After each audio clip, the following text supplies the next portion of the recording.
नमस्कार, आप सुन रहे हैं गूंज 90.8 एफएम, आपकी अपनी आवाज में हूं आपके साथ आपकी अपनी आरजे कल्पना। शो है एक मुलाकात और एक मुलाकात में आज हमारी खास मेहमान है कांति देवी आर्य, सोशल वर्कर। सो मैम, बहुत बहुत स्वागत है आपका गूंज में। नमस्कार। और मैम के बारे में मैं बता दूं, समाज सेवा के क्षेत्र में ये लगातार काम कर रही हैं और इसी को समाज के लिए काम करते ही करते मैम इस मुकाम पर वर्तमान में पहुंच चुकी हैं कि कई सारे अवार्ड्स भी इनके नाम हैं। खैर, आज बहुत सारी बातें इनके साथ होने वाली है, कई सारी बातें जानेंगे। मैम, ये चर्चा शुरू हो उससे पहले मैं आपसे जानना चाहूंगी, हर व्यक्ति कहीं ना कहीं से अपनी शुरुआत करता है। आपकी इस समाज सेवा के क्षेत्र में आने की शुरुआत कैसे हुई? जी, मैं ये काम 10 वर्षों से कर रही हूँ। पहले घर से 2-4 बच्चों को पढ़ाना शुरू किया, फिर धीरे धीरे बहुत सारे बच्चों को, कोरोना में मैंने 200 बच्चों को पढ़ाया है निःशुल्क। उनको सामान वगैरह पढ़ने के लिए पाठन सामग्री भी वितरण करवाई है। और बहुत सारे एनजीओ मेरे सपोर्ट में भी आए उस समय, मजदूर सेवा पाठशाला, बेटी बचाओ बेटी पढ़ाओ और भी अनेक लोग सामाजिक तौर पे जो काम करते हैं वो भी मेरे साथ जुड़े। उन लोगों ने भी बच्चों को सामग्री, किताबें वगैरह, पेंसिल, बैग वगैरह ये वितरण किए। जी, और यकीनन मुझे लगता है कि अगर आप किसी को पैसा देंगे तो वो सिर्फ एक अपना टाइम काट सकता है, लेकिन अगर आप किसी को विद्या का दान देते हैं तो उसकी पूरा जीवन उसी पर निर्भर हो जाता है। और यकीन मानिए, बदलते टाइम के साथ जैसे चीजें बदल रही हैं, आपका ज्ञान कभी नहीं बदलेगा, वो हमेशा आपके साथ रहने वाला है जब तक आप हैं तब तक। सो मैम, ये तो हमने बात की आपके सफर की। बात करूं, आप काफी सारे बच्चों को शिक्षा दे रही हैं, समाज सेवा के क्षेत्र में कार्य कर रही हैं। ऐसे में हर काम को जब हम करते हैं, कहीं ना कहीं से हम किसी को देखते हैं, किसी से प्रेरणा लेते हैं। ऐसे में आपके इस कार्य के प्रेरणा स्रोत कौन रहे? जी, ये तो अब समाज के लिए एक अंदर से भावना जागृत हुई कि कोई जॉब मिल नहीं रही है, जो समय है तो वो बच्चों, जो आसपास के बच्चे, गरीब बच्चे जो घूमते रहते थे, जिनके पास ट्यूशन के लिए पैसे नहीं है, स्कूल नहीं जा सकते हैं, तो फिर उनको मैंने पढ़ाना स्टार्ट कर दिया।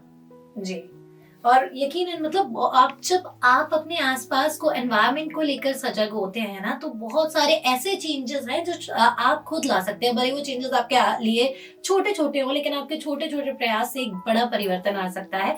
और उसी के उदाहरण के तौर पर मैम आज हमारे साथ हैं। सो मैम, जैसे कि आपके हस्बैंड भी आपके साथ आए हैं, है ना, और कई बार ऐसा होता है जब आप गृहिणी होती हैं तो चुनौतियां कई ज्यादा होती हैं आपके जीवन में।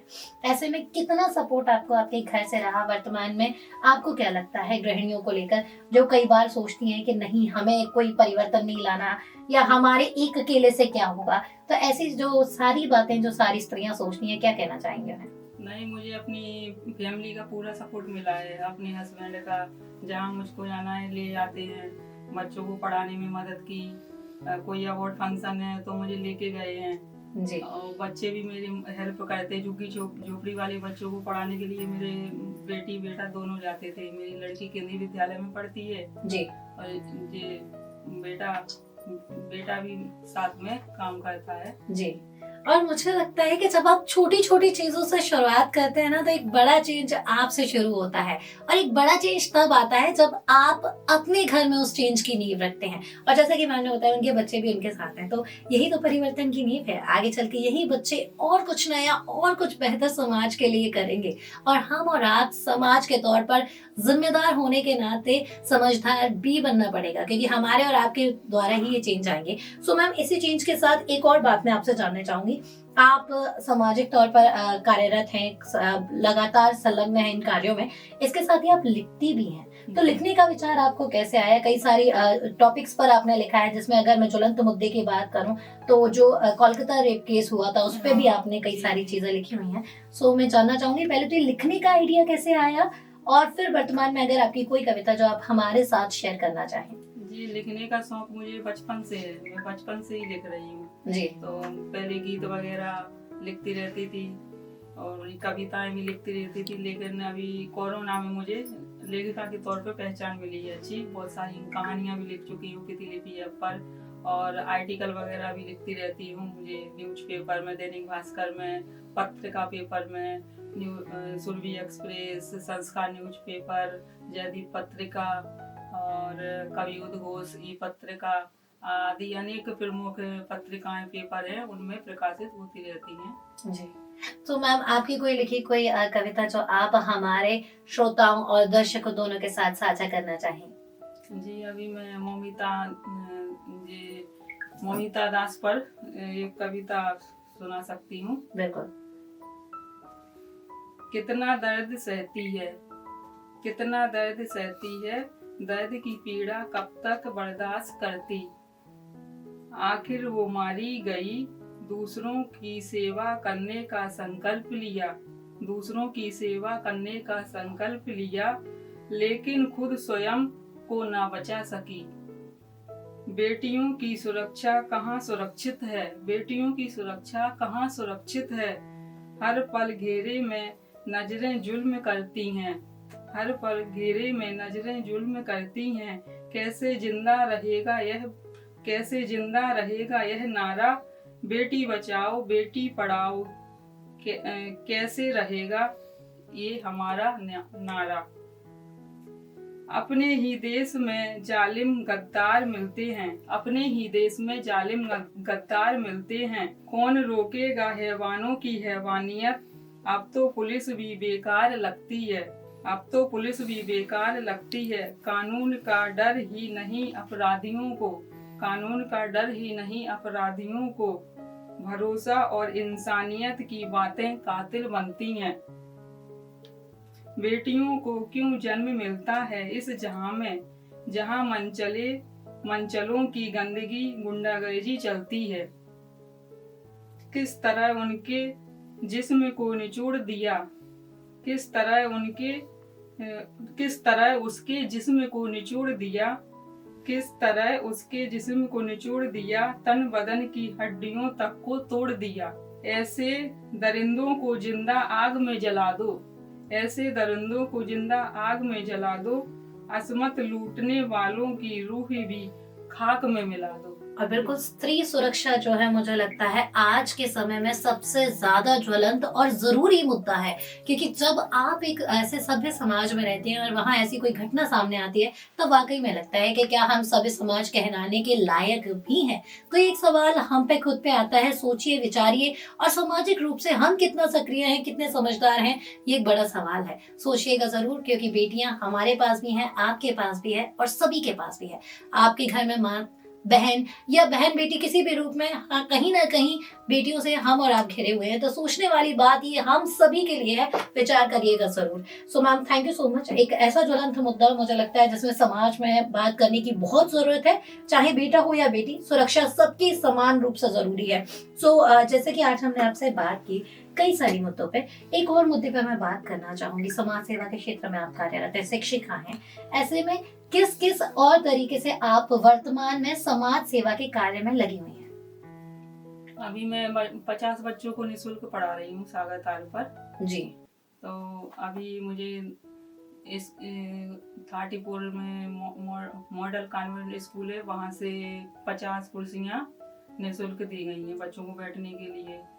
और आगे भी मेरी सेवा जारी रहेगी, अगर कोई सहायता करे तो ठीक है, नहीं करे तो मैं अपनी तरफ से बच्चों को आगे पढ़ाती रहूंगी। जी। और आपको इस काम में किस किस का सपोर्ट मिलता है? फैमिली तो जैसे आपने बताया आपके साथ बिल्कुल सक्रिय रूप से साथ रहती ही है, लेकिन अन्य किसी व्यक्ति, क्योंकि कई बार ऐसा होता है जब हम समाज में काम करते हैं तो कुछ हमें बढ़ावा देते हैं, वहीं कुछ हमें पीछे भी खींचते हैं। तो आपने भी क्या बतौर स्त्री इस तरीके की किसी सिचुएशन को फेस किया? जी, अभी फेसबुक पर ये अपनी फोटो डालते हैं तो वहाँ तो अच्छे अच्छे कमेंट आते हैं, कभी कोई बिल्कुल जलन वाला कमेंट भी डाल देते हैं कि आप बच्चों को निःशुल्क क्यों पढ़ा रही हो, सरकारी स्कूल में दाखिला करवाओ। तो सरकारी स्कूलों में भी तो सीटों के हिसाब से ही दाखिला होता है, और बहुत से एरिया ऐसे हैं कि बच्चे वहाँ तक स्कूल जा ही नहीं सकते हैं जहाँ पर सरकारी स्कूल खुले हैं, उनका उतना किराया ही लग जाएगा। तो जो आसपास प्राइवेट स्कूल हैं तो उन्हीं में वो जाना सुरक्षित समझते हैं, माता पिता जी सोचते हैं कि ज़्यादा दूर हमारा बच्चा जा नहीं पाएगा, तो इस प्राइवेट स्कूल वाले भी ज़्यादा फीस उनसे एवॉर्ड करते हैं। जी। तो बहुत सारी परेशानियां देखी हैं मैंने लोगों की जिंदगी में। जी। और यही परेशानियां देखकर जब आप कुछ ऐसा करते हैं जहां पे आप ये चाहें कि अगर आप चाहें तो आप किसी की परेशानी दूर कर ले, और मुझे लगता है व्यक्ति या फिर मनुष्य जीवन की सार्थकता इसी में है कि आप किसी की परेशानी को दूर कर ले। और अगर आपके एक प्रयास से किसी एक भी व्यक्ति की लाइफ में चेंज आता है तो डेफिनेटली आपकी लाइफ वर्थ इट है। तो उसी वर्थ के साथ मैम मैंने आपसे बहुत सारी बातें की है, लेखन की हो या किसी भी प्रकार की।